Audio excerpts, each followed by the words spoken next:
Hey guys, it's Bree. So it's like 2 a.m. over here and I can't sleep, so I figured I'd just come on here and do a quick review for you. So I've had a lot of questions recently on the Lady Cup, so I'm going to do a very quick review on that today.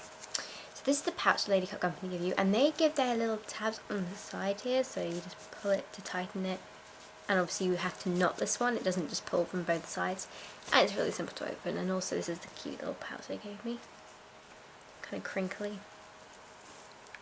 Onto the cup itself. So this was a cup that was given to me as a birthday present from my friend Justine Loren, and I asked him to get it for me, so I got it in this really cute like a turquoise colour. I can't remember what they call it, but I absolutely love it. I cut the stem off it because I don't need any stem with my cups. I can easily get them out. My cervix is quite low, so the cups don't tend to ride up too high inside of me. But the stem was about this long, I reckon, and it was hollow, so you could squish it really easily, and it was kind of stretchy as well. So not really much left, but it was definitely hollow and stretchy. It had the little dots on as for the grip rings. Come on, focus, there you go. See the little dots there? And they were also on the stem, and that's what you use to grip this cup and remove it. The holes, as you can see here, are at two different levels, so quite low down and then quite high up. But because the holes slope, actually you get the capacity up to here. Please excuse my horrible nails, but you get the capacity right up to this part of the cup. There.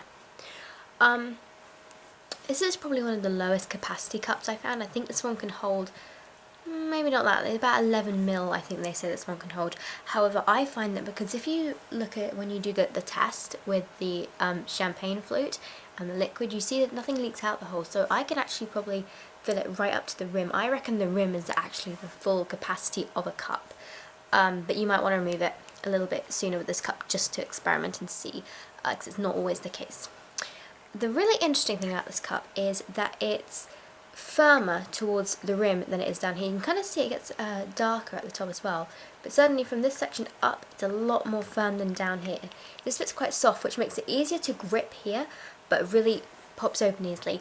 And I have to say, you will have no problem getting this cup to pop open. This cup has super resistancy. It's probably one of the firmest cups I have. It's really quite poppy, you know, opens a lot. Very strong. Punch down forward, you can see it punches down quite nicely. The rim is kind of thick, and again, if you're a newbie, it might not be the best because it does take quite a bit of effort to hold it down, to get it to stay down. It doesn't go particularly small, but it's okay. This cup, it's actually, it looks kind of matte here because that's one of the problems with this cup. It gets kind of dusty really easily, but once you wash it, and I will do that just now because my sink is right there. Okay, so it didn't really change that much, but it does, it is quite an opaque, sorry, not opaque, translucent cup. You can see it really well. It's very shiny. You know, it's not like those matte finished cups, and that's one of the things that can make it difficult to insert sometimes. I find I have no problem if I have lubricant inserting this cup, but without lubricant I would really struggle to get this cup in because the shiny cups tend to stick a little bit. They kind of do the whole sticking process, whereas the matte tend to slide a bit more easily, which sounds kind of funny when you think about it because you think shiny would slide, but it's not. The matte tend to go in a lot more easily. I personally don't find the grip rings to be that awesome. If once your hands are wet, it's kind of hard to grip it, and this cup likes to form a sucker plunger seal inside of you. You literally can sometimes feel like you're pulling your uterus out as well as this cup. But like all cups, it helps you to feel like you're not bleeding Niagara Falls and you're not going to have to deal with a murder scene in your pants. But yeah, it's a pretty good cup. This is small, obviously, because all my cups are small. I like it. I do use it.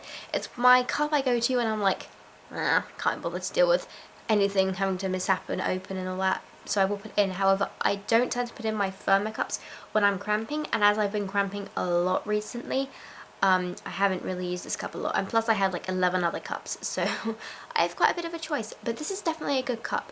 For those of you who have very strong pelvic floor muscles, who are very active, this might be a great cup for you. Also, if you haven't got too heavy a flow, this would be good. As I said before, up to the rim, it can hold about the same as a lunette. I reckon it's kind of similarly very similar in shape in the kind of bell aspect of it. It's kind of bell shaped almost. But yeah, maybe not such a good cut for a complete newbie, but definitely one to consider. It's also kind of expensive as well, and but it feels really well made. The silicone is really nice. Yeah, they've got a great colour range.